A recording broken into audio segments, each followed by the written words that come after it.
Are you a foreign national on a work visa that's been laid off, especially Amazon? This episode is for you.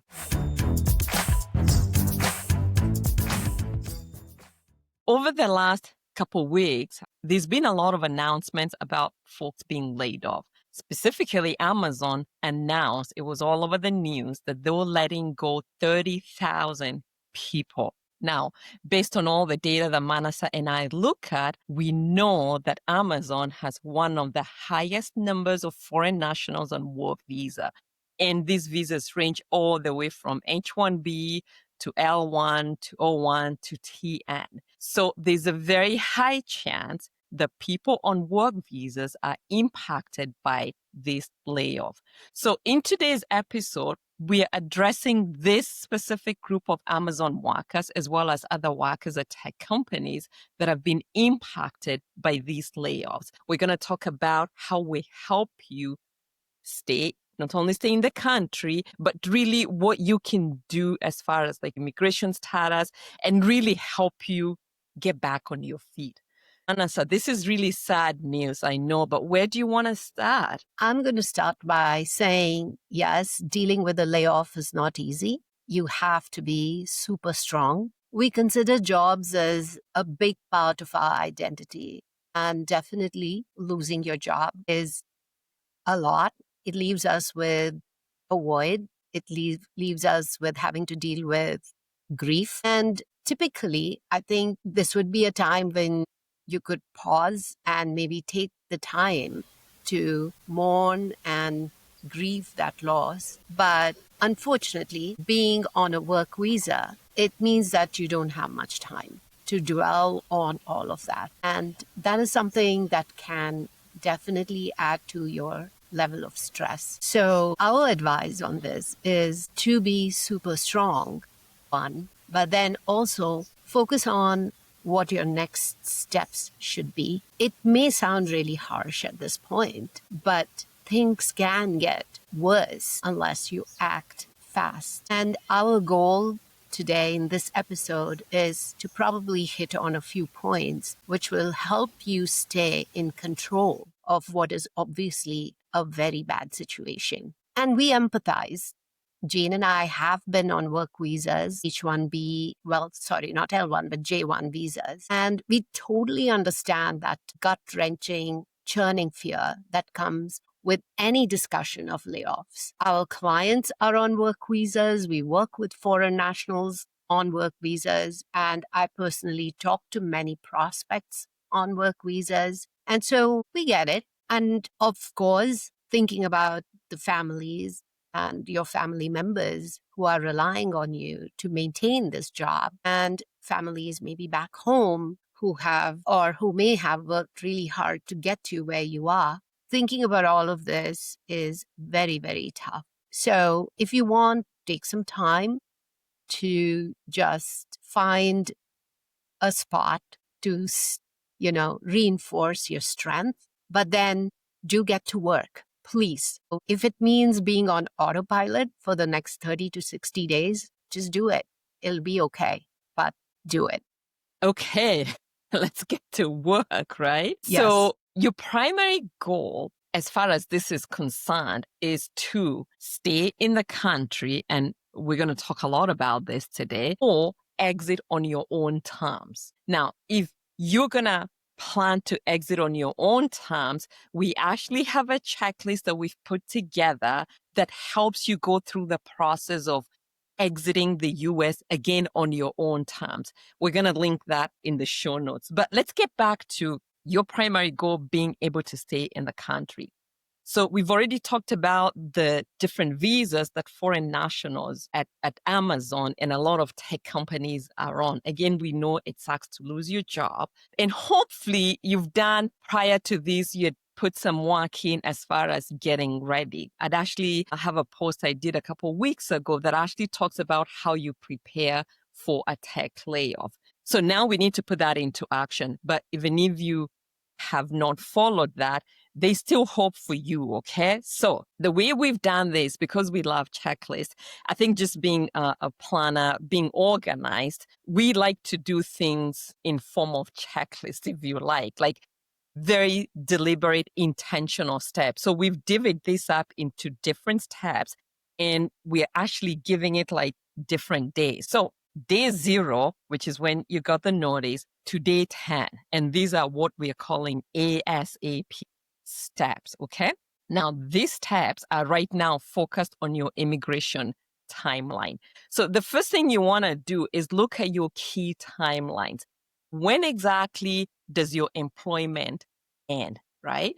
Because we go with the last day of work performed, not necessarily the last day that you got paid. And if you're not sure about that, because of your immigration status, it's best to have an immigration lawyer look over this with you. And by the way, one of the things we always talk about, this is probably not the time to go talk to the company immigration lawyer, because by nature of their job, they're going to be more focused on the company itself. You really want to have a different immigration lawyer for yourself. And by the way, I know of different immigration lawyers on LinkedIn who are offering quick, what should we call it, consultations. They're paid consultations, but reasonably priced. Let's put it that way. So, one, make sure you have a consult with an immigration lawyer and discuss your options. And I'm going to talk about some of those. And then, as you're getting ready to go talk to your immigration lawyer, check the validity of your I-9. The 60-day grace period that we all talk about assumes you have this much time remaining, because technically, and we've addressed this in prior episodes, if you lose your job and you don't do anything about it, you have 60 days in which you need to leave the country. So check to see if you truly have 60 days. But if it's not 60 days, unfortunately, your window of opportunities shrinks a lot, and you only have something like a 10-day grace period to leave the country, find another job, or switch to a different visa. Now, the next bit of advice, this is specifically from immigration lawyers. We all talk about switch to another visa if you can. And what they're recommending is to actually switch to what's called a B2 visa, which is a visitor's visa. If you're able to do that, that gives you another total of 6 months to be able to stay in the country. So it really gives you more time to evaluate your options. If you're married, you could switch to a dependent visa. So let's say your spouse is on H-1B and their job is still okay. You could switch to the H-4 visa, or you could switch to F-2 visa if your spouse is, let's say, on the F-1 visa. So look to see if you're able to switch to another dependent visa, or absolutely switch to a B2 visitor visa, because that at least allows you to stay in the country for another 6 months or so. And then as you're doing all this, and of course you're doing this with the help of an immigration lawyer, I can't stress that enough, because Manasa and I are not immigration lawyers. Let's get your resume to everybody who has a connection in the industry. Update your LinkedIn profile. Don't be embarrassed to put there that I am looking for a job, and tell them what kind of a job you're looking for, right? Let people know, because time is not on your side. Don't forget to check internal postings at your former employer as well. So there's a possibility you may be able to do an internal switch, which of course I think would be ideal, right? And then I think we've already talked about switching to a dependent visa. But now, if your spouse is on a dependent visa and there's a remote chance they could obtain a work visa, please have them start looking as well. Because if one of you gets a job, then you have a chance to go on with your life. So that was day 0 to day 10. Manasa, do you want to jump into the next one? Yeah, that was a lot to think about. And thank you, Yeah. Jane. You really put that into very actionable steps. Definitely, now that you know what your ASAP steps are, I think we would like to then say day 11 to day 20, you need to go into emergency mode. Now, what is this emergency mode? Of course, the first thing, if I was in your place, I would do is to analyze what my exact financial situation is. So, in order to do that, I would go look at all of the paperwork that I have, bank statements, brokerage statements, everything that I can download and look at, and definitely make sure that all of my taxes are filed and I'm up to date with my tax returns for the year. And that involves compliance with all of the foreign stuff as well that we keep talking about on our episodes. Really important to make sure that that's done. And all of the other paperwork that you have, a house, cars, insurance, everything. So gather all of that information. So that's part of your emergency mode, day 11 to day 20. And while you're doing that, obviously, you do not have the time or the effort or the energy to go look into big ticket items.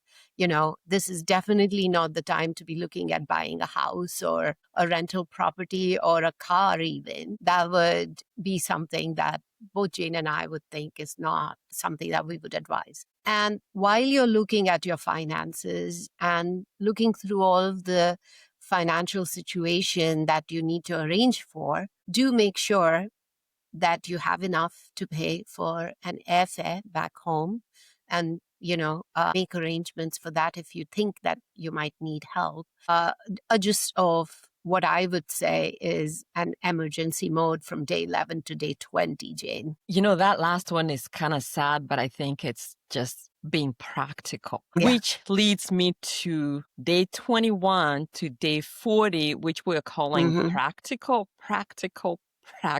right? The goal is to ensure you have a solid plan by the end of this. So step up your job search. People you haven't talked to in years, again, don't be embarrassed if you need a job. Reach out to everybody.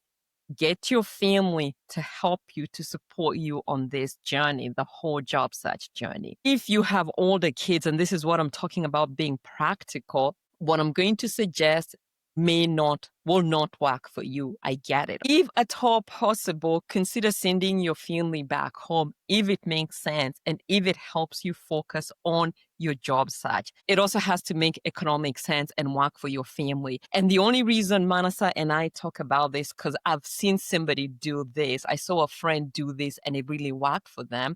The spouse took the kids home. They were younger kids, which allowed the friend to actually give up on the rental, move in with another friend, and focus like 300% on the job search. And in their situation, it worked because they'd been planning on having the kids spend a couple months in their home country. So it has to work for you. The whole idea is you want to be 100% focused on this job search, and you want to make sure everybody, your family, everybody is really focused on this. Yes, I totally empathize with that. In fact, I also know someone recently who found out that they had been laid off from one of the auto companies and they were on an H-1B. And the first thing we told them to do was just start to network out your resumes. That there's enough can't be said about how quickly that needs to happen. And I'm glad that that turned out to be a happy ending because now they did get a job in another company and their H1 is secure. Yeah. So that was day 21 to day 40 being practical. Now you're kind of after day 40, you're kind of bumping up against, the day 41 to day 60 period, which is when things get really heated up. So the only thing that I could say here is don't give up. Hopefully by now you have a game plan in place. And if you get a new job, your employer has already started a new visa process and you can sit back and relax. But if that hasn't happened, you can't work till your petition is approved or you haven't found a new job, for which then you may have to go back and do the other things that Jane just said. The government shutdown that's going on right now. Today we're recording, it's October 31st, Halloween, and kind of scary, but it is going to complicate things, I guess. So hopefully the government shutdown will end quickly, but we can focus on what we can control, as we always say. And working with your immigration lawyer is definitely very important. Right, Jane? Yeah. And also other considerations like health insurance, but I'll leave that up to you to go in and talk about. Sure. So the day 60, this could be it for you.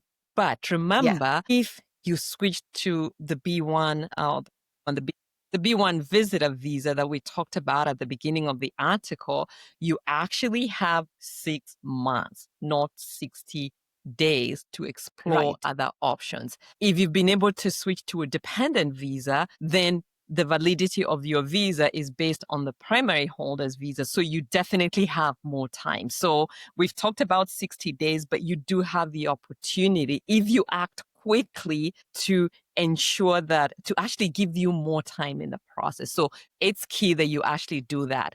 You've alluded to health insurance. So let me address that right now. We Right. all know that the worst thing that can happen is to lose your insurance coverage and then have a medical emergency. Now, here's what we found out. You can enroll in COBRA, which is fantastic. Your immigration status, meaning you don't have a job, does not prevent you from enrolling in COBRA. So losing your job is what allows you to get into the program, and it runs for 18 to 36 months. Of course, there's going to be cost associated with it, right? Now, there could be other options to consider. We do want to call out that you're not eligible for the ACA type of coverage, marketplace coverage. That only goes to people who have green cards or who are citizens. It's as simple as that. So this option is close to you. So the other option is if your partner has a job and they have insurance. This is probably the easiest option. You will be able to claim what's called a life-changing event, and so you can get onto their insurance plan. There's also what we call short-term health insurance plans. This will cover you for a short period, typically up to a year, and honestly, temporary solutions. So you really want to weigh the cost versus your need. But if you have a need, it's an option, right? And then there's also what we describe as or what's called travel plan health insurance. It's really very similar to the short-term health insurance plan that you can get into. The key thing is evaluate your family situation, figure out what makes the most sense for your family, and go with that plan. And it all comes back to what we talked about at the beginning. Is your plan to stay, or are you going to make a plan to exit? Focus on what you can control. Manasa, what else do you want to add to this? I think that at this point, I would definitely like to tell our dear listeners that we totally empathize and we understand that this is a really tough time for you. And tough times are when you're vulnerable and you might get attracted by people selling some kind of immigration scams. So be careful of that. And remember the immigrant mindset that we both talk about all the time. That is, you have what it takes. You got up to this point and you really need to dig deep at times, but you do have that mindset. The hardworking, positive mindset is what you need to focus on. Speaking of immigrant mindset, and if it is a possibility that you can't move back to your home country, then please do look at other countries that are